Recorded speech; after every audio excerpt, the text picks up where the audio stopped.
Рахмат, арваныздар, урматтуу депутаттар, урматтуу чакырылгандар. У меня первый вопрос к Турага. Скажите, пожалуйста, вот на профильном комитете антикоррупционным действиям, противодействия, вернее, еще 13 ноября 2018 году было принято решение на сессии рассмотреть данный вопрос. Почему 3 месяца не рассматривался, и тут вдруг появился депутат Мамытов, и мы все дружно приняли его предложение. И сейчас мы рассматриваем перед тем, как Генеральная прокуратура отдала все теперь к делу приняла, да, и в суды передали. Вы не считаете, что это давление на суды сегодня? Вот депутатский корпус в буквальном смысле давит на суды этим сегодняшним мероприятием? Ирина Юрьевна жооп берип коеюн. Ал убакта Конституционный комитетте өздөрүнүн оюн билдирген. Иш тергөөдө болчу. Иш тергелип жатканда биз эч кандай аралаша албайт, маалымат уга албайт болчук. Бүгүнкү күндө тергөө иштери бүткөндүктөн ошол үчүн бул суроо талап жаралды. Биз маалымат үчүн чакырганга жол берет мыйзам. А соттордун ишине биз эч кандай аралаша албайбыз. Аларга баа бере албайбыз. Биз маалымат гана жазылып турат, маалымат гана. Тергөө бүттү, эми маалыматты угуп коелу. Укук коргоо органдары эмне иш чараларды жасады. Ошонун негизинде гана. Ясно. Регламент жол берет. Рахмат. Так, все ясно. И теперь у меня вот такой вопрос. Вот посмотрите, по документам Счетная палата еще 12 апреля 2018 года при заключении установила, что при заключении контрактного соглашения отсутствовали детальные расчеты, основные сметы, отсутствовала конкретная смета и так далее. То есть и сейчас прокуратура тоже говорит о том, что это заведомо был невыгодное соглашение, невыгодный контракт, заведомо завышена стоимость. Но при этом я хочу спросить, или ГКНБ, или прокуратуру, ответьте. Ведь у нас парламентская республика, и основную точку по всем ратификациям, соглашениям делает парламент. Почему не привлечены к ответственности депутаты профильных председателей профильных комитетов, Турага, в то время, которые настаивали, чтобы мы, депутатский корпус, приняли вот заведомо невыгодный контракт, заведомо завышенный контракт.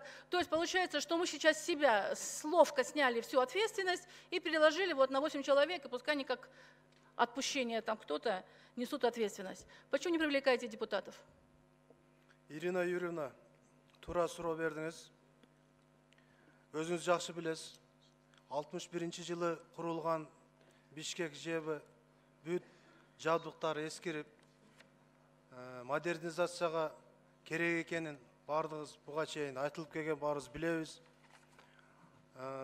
Сапар Исаков ошол 386 миллионду мен өзүм докладымда айттым, өзүнүн кызыкчылыгын көздөп, мындайча айтканда 120 турган биздин парламентти ишендирип, келип бул жерге келишимдерди ратификация кылып, экс-президент тарабынан ал кол коюлган. Бүгүнкү күндө ратификация чечим мыйзамдуу күчүндө турат. Аны эч ким жокко чыгарган жок.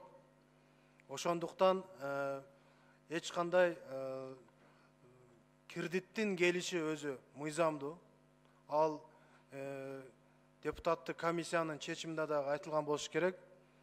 Комиссиянын чечиминде кредит мыйзамдуу деп эстелинген. Ошон үчүн ратификациядагы бүгүнкү күндө чечим күчүндө турат. Ал укуктук күчү бар. Ошон үчүн жокко чыгарылган жок бүгүнкү күндө. Мен ойлойм бул жерде эч кандай мыйзам бузуучулук парламент тарабынан болгон эмес деп ойлойм. То есть заведомо невыгодные контракты мы ратифицируем, и никакого у нас нет, как вы сказали, здесь... Ирина Юрьевна, мен да азыр сиздин сурооңузга төрага деп кеттиңиз. Мен да жооп берип коеюн. Сиз канча бир сазыктын депутаты болгонсуз, мыйзамдарды жакшы билесиз. Регламенти, ошондой эле биздин баш мыйзамыбыз Конституция турат. Ал Конституцияда так жазылган. Депутат өзүнүн берген добушуна, сүйлөгөн сөзүнө трибунадан эч убакта жоопкерчилик тартпайт деп. Бир, экинчиси, бул ратификация. Ратификацияны жогорку кеңешке келгенде же колдойт, же колдобойт, четке кагат. Анын иштешине, анын ишке ашырышын өкмөт алып келдиби? Жоопкерчиликте кайсы кызматкерлер болсо, ошолор тартыш керек. Мен ойлойм, ал убактагы депутаттардын бардыгы жакшы ниет менен колдогонбуз. Анча акча жейилип кетет, урдалып кетет деген ниет жок болчу да. Мындай иштер кийин такталып атат да. эми карап атат, ошолордун баардыгын жоопкерчилигин караш керек. Ага эч кимдин буттосууга акыгы жок. Бул элдин акчасы, мамлекеттин акчасы. Ар бир элдин мойнунда турган карыз болуп атат. Мына ошонун негизинде бүгүнкү күндө тийиштүү органдар жыйынтык чыгарды, сотко өткөрдү. Мен ушундай жооп берет элем. Понятно, ваша ремарка понятна, но здесь я же основываюсь на нашей справке. Ведь тут везде написано, заведомо был значит, увеличенный, заведомо был невыгодный. Вот о чем я говорю, понимаете? Поэтому...